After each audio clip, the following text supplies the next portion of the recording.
Don't miss the mid-season finale of Legacies this Thursday at 9/8 Central. Now a 10-pounding rain, mudslides, water rescues, and toppled trees. The strongest storm of the season slams Southern California. We have team coverage. Plus, Omicron cases spreading at record speed. Officials now worried about a tidal wave of infections. What we now know about the alarming new variant and fears of a winter surge. And the search for violent follow-home thieves. New surveillance video just released of armed suspects in 2 separate attacks. Now on the news at 10.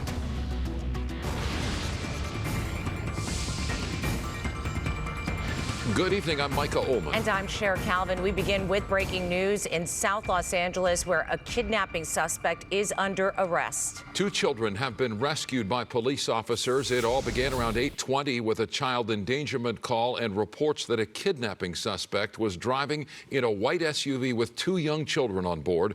Police pursued the vehicle across city streets until the suspect pulled into a driveway on East 95th and Wall Street. The suspect got out of the vehicle, but initially refused to surrender. He eventually complied as SWAT officers moved in. The children, a 1-year-old and a 5-year-old, were rescued. The suspect taken into custody.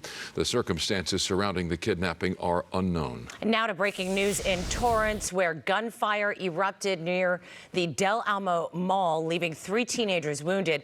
It happened at about 6:30 this evening in the parking lot near the BJ's restaurant on West Carson Street. Police say 3 to 4 gunmen opened fire before escaping. They then carjacked and robbed another victim. That person was not hurt.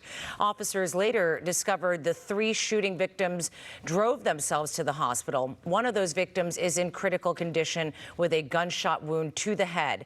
Those shooters are still at large tonight, last seen in a stolen Chevrolet SUV. More breaking news tonight, this time in South L.A., where 1 person is dead and 2 others critically wounded in a shooting. It happened at about 8:30 tonight on 116th Place off San Pedro Street. Police are now canvassing the area for clues.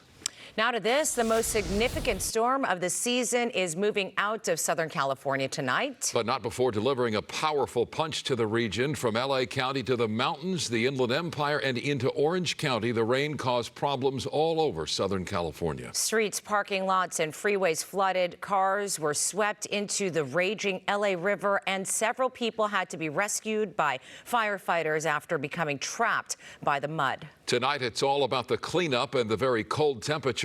We have live team coverage. First to Mary Beth McDade live in Silverado Canyon, where residents are digging out of the mud tonight. Mary Beth.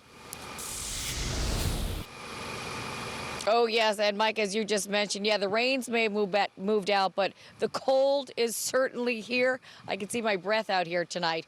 Now, some good news up here. All of the mandatory evacuations for Silverado, Majeska, and Williams Canyons, they have all been lifted tonight. We've been watching as many people have been coming up the hillside here and going home for the night. Now, it was quite a busy day all throughout the day. You had several people needing to be rescued from the numerous mudslides, and public works crews tell us that actually several homes were damaged today. As predicted,